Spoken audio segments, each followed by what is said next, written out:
جو چیزیں ہمیں نظر آ رہی ہیں وہ اس قابل نہیں ہیں کہ ہم ان کو دل میں جگہ دیں۔ اللہ تعالیٰ نے واضح طور پہ فرمایا ہے کہ اے مسلمانوں، اگر تمہارے باپ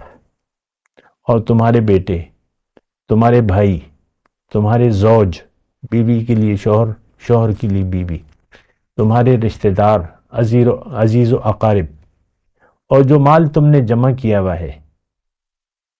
اور وہ تجارت جس کے نقصان سے تم ڈرتے ہو،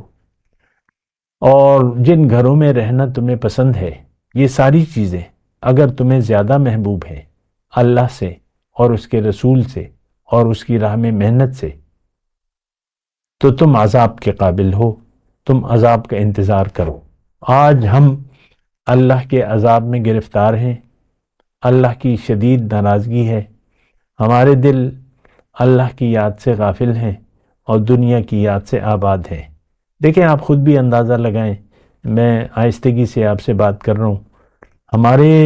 ہمارے لیے محبوب وہی چیزیں ہیں جو ہمیں نظر آ رہی ہیں۔ آپ دیکھ لیں، آپ کو جتنی بھی آپ کے پاس دولت ہے، سونا چاندی ہے اور ایسٹس ہیں آپ کے، وہ آپ کو پیارے ہیں، اور بس پیارے ہیں اور پیارے ہیں، اس کی میں مزید وضاحت نہیں کرتا۔ اور آپ کو آپ کی اولاد پیاری ہے، ہائے میرا بچہ، ہائے میرا بچہ، آپ کو آپ کے والدین،